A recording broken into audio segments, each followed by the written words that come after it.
Hi, my name is Justin Fernandez, Project Manager for Team 4. I would like to introduce my other team members, Taylor Mello, our Technical Lead, and Arjun Kolady, our Content Manager. This is the agenda for this video.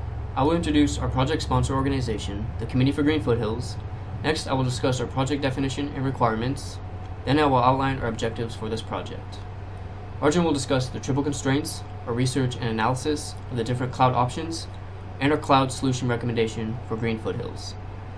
Finally, Taylor will discuss our implementation process, the many issues that we encountered during implementation, and finally, our project close phase. The Committee for Green Foothills is a nonprofit organization based in Palo Alto. Their mission is to protect the open spaces, farmlands, natural resources of San Mateo and Santa Clara counties through advocacy, education, and grassroots action. Our lead project sponsor was Megan Medeiros, the Executive Director for the Committee for Green Foothills.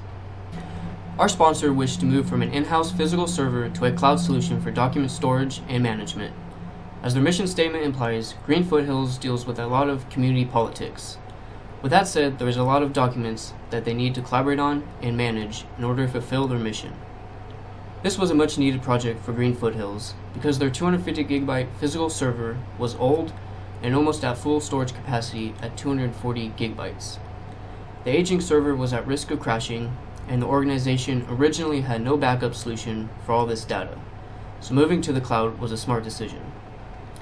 To fulfill the sponsor's needs, we researched alternative cloud solutions, prepared a comparison and proposal of these solutions, and implemented the chosen option. We also provided support through a training manual that was handed out to the users after implementation. Our objective was to implement a cloud solution that would increase the accessibility of company data by allowing users to access information from any location and make data concurrent throughout the organization, promote security by requiring login credentials and administrative controls, incorporate real-time collaboration tools for users to share and collaborate on documents, and provide data backup and recovery. I'll now hand it off to Arjun to discuss the triple constraints, our research and analysis, and our recommendation. Hi, I'm Arjun, and I'll be talking about the triple constraints and how they apply to our project. The scope of our project is we will bring the company from an aged server solution to an organized and protected data environment. This will be accomplished by researching potential cloud-based solutions and finding the one that best fits the company's profile. Our vision is to implement the best data storage alternative. This will allow for any member of the organization to view, edit, and save company documents in an easily accessible and secure location. Next, our schedule was originally planned for 108 project hours, but that was later changed to 119.5 to compensate for a delayed implementation. Our issues will be covered later by Taylor Mello. Here you can see a screenshot of what our schedule would look like. You can see key milestones, and every task and every milestone was broken into a maximum of 4-hour work packets. Our final triple constraint was our budget. The project budget was based on project hours rather than monetary value, since we're providing the service to the Committee for Green Foothills for free. And in terms of the budget for the Committee for Green Foothills, they had a $0 budget, which means that we couldn't spend any money on installing a new cloud-based solution. And since they're a nonprofit, they actually qualified for free software and services through TechSoup. And TechSoup is a nonprofit organization that connects other nonprofit organizations with tech products and services. There was extensive research and analysis done for our project for the Committee for Green Foothills. We looked at multiple cloud-based applications, which include Google Drive, OneDrive, Box, OpenDrive, Dropbox, and Zools.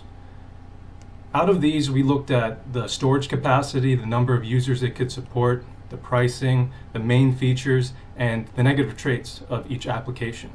Ultimately, what determined our recommendation was the pricing as well as the storage size. Here is an example of the research we did for Box. Box offered a discount for its services through TechSoup, and it was very user-friendly and very easy to use. However, there was an upfront $84 cost, which didn't work with our $0 budget, and additional costs would be included for increased data storage. So after going through each application, we came to the recommendation of OneDrive. Why? The cost was unbeatable. With a non-profit TechSoup membership, the Committee for Green Foothills was able to have a free subscription to the Office 365, which came with OneDrive for free. So this allowed for the Committee for Green Foothills to not only get OneDrive for free, but also all the updated Microsoft apps at no cost to them. The size was also tops in our research. Each user for Microsoft OneDrive got up to 1 terabyte of data storage, again free of cost. This was more than enough data storage to satisfy the organization's data requirements for now and the foreseeable future. Our collaboration for OneDrive fit perfectly with the Committee for Green Foothills' needs. With Office 365, users had the ability to work on Word, Excel, PowerPoint files together in an online collaborative mode. Next, I'm going to turn it over to Taylor Mello to talk about the issues we faced during implementation. Hi, my name's Taylor, and I'm the technical lead for Group 4. I'm going to be going over our issues that we faced with the project as well as our implementation. So we actually experienced 3 different issues when doing this project. The first issue was file path naming, the second issue was a 2 gigabyte file size limit, and the third issue had to do with syncing permissions. The first issue that we experienced dealt with file path naming. Microsoft's file architecture only allows files and file paths to be up to 256 characters. There was so much data that was on the Committee of Green Foothills servers that each time you would drill down into a folder, it would extend the file path, eventually reaching over 256 characters. The way that we resolved this was actually solving by step number 2 in our issues list. We resolved the 2 gigabyte file size limit, and in doing so, we actually resolved file path naming. The way we did this is by restructuring the folders, and in the restructuring process, we actually renamed the root folders, decreasing the length size, allowing the files to then be transferred. Moving on to our second issue with the 2 gigabyte file size limit, OneDrive actually only allows files to sync properly that are 2 gigs or less in size. Megan's files, as well as the organization's files, many of them were over 2 gigabytes in size. So what we did is Megan actually decided to go through her data and restructure it so that the files were all 2 gigabytes or less. In doing this process, again, we not only solved this issue, but we solved the previous issue of the file length naming. The third issue that we faced dealt with syncing permissions. We were trying to figure out why, when new users were created and they were connected to the service, they were not getting the files. The files were not syncing properly, and it wasn't coming through correctly. So what we did is we got on the phone with Microsoft customer support, and they actually walked us through the cause for this. It had to do with the permissions on each account. We went through each user's account, changed the permissions, and the file started syncing correctly. Next, we moved on to implementation. Implementation began by downloading the OneDrive for Business sync client on all organizations' computers. Each sync client was then connected to the administration account for the Committee of Green Foothills through Microsoft SharePoint. Then the data was uploaded overnight through the administrator account, allowing the synced users to retrieve the company data. We created each user's account.